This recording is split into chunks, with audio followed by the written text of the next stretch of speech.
বাংলার বিধানসভা ভোটে বিজেপি ইন আর তৃণমূল আউট। নিরঙ্কুশ জয় পেয়ে প্রথম বাংলায় সরকার গড়তে চলেছে গেরুয়া শিবির। জল্পনা তৈরি হয়েছে যে মুখ্যমন্ত্রী কে হবেন তা নিয়ে। রাজনৈতিক মহলের একাংশের দাবি শুভেন্দু অধিকারী মুখ্যমন্ত্রীর প্রধান দাবিদার।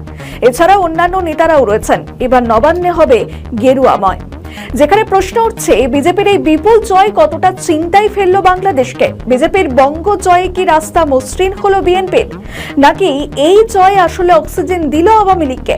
বিজেপির সঙ্গে কি এবার আওয়ামী লীগের সম্পর্ক আরো খারাপ হবে, নাকি এবার শেখ হাসিনার প্রত্যাবর্তনের পথ সুগম হলো?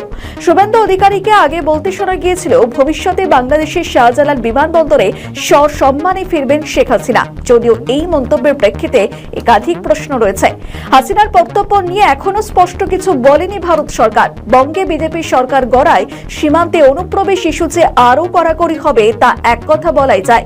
ভোটার তালিকায় স্বচ্ছ ভোটারদের রুখতে এবার এসআইআর চালু করেছিল নির্বাচন কমিশন, আর তাতেই বাদ পড়ে কয়েক লক্ষ ভোটারের নাম। পশ্চিমবঙ্গে তৃণমূল সরকার এসআইআর এর বিরোধিতা গিয়েও কাজ হয়নি। বাংলা ছিনিয়ে নিয়েছে গেরুয়া শিবির। ক্ষমতায় এসে বাংলা অসমের একাধিক সীমান্তবর্তী এলাকায় অনুপ্রবেশ ঠেকাতে নজরদারি বাড়াবে বিজেপি সরকার।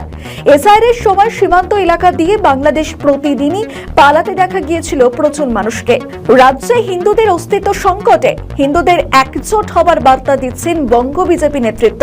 ভোটের আগে বাংলায় এসে মাটি কামড়ে পড়েছিলেন মোদী শাহর মতো তাবড় নেতৃত্ব। বাংলা জয় করতে কয়েক বছর আগে থেকেই সুনিপুণভাবে একেবারে কর্মপদ্ধতি সাজিয়েছিল বিজেপি। 2021-এ পুনরাবৃত্তি করেনি বিজেপি। তারই সুফল বিজেপি 26-এর ভোটে পেল বলে মনে করছে রাজনৈতিক মহল। আরো প্রশ্ন উঠছে, বিজেপি বাংলায় এবার ক্ষমতায় এসে কি এনআরসি চালু করবে? তাহলে তো অনুপ্রবেশকারী বা বাংলাদেশিদের অবস্থা আরো শোচনীয় হবে। তবে কি অসমের মতো বাংলাতেও চালু করা হবে ডিটেনশন ক্যাম্প?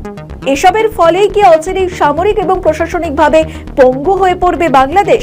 সমালোচকদের একাংশের মতে বাংলায় এবার থেকে ধর্মীয় অনুশীলন বাড়বে, যেখানে এই সঙ্গে বিরোধীদের কণ্ঠ রোধ করার তৎপরতাও বাড়বে আরো। সেই সঙ্গে কেন্দ্রীয় এজেন্সি যেমন ইডি, সিবিআই এর মতো এজেন্সিগুলি বাংলার বিরোধী নেতৃত্বদের বিভিন্ন দুর্নীতির অভিযোগে জেরা করবে। প্রয়োজনে তাদের গ্রেপ্তারও করা হতে পারে। তিস্তা জলবন্টন চুক্তি নিয়েও দুই দেশের সমঝোতা হতে পারে কিনা তাও দেখার।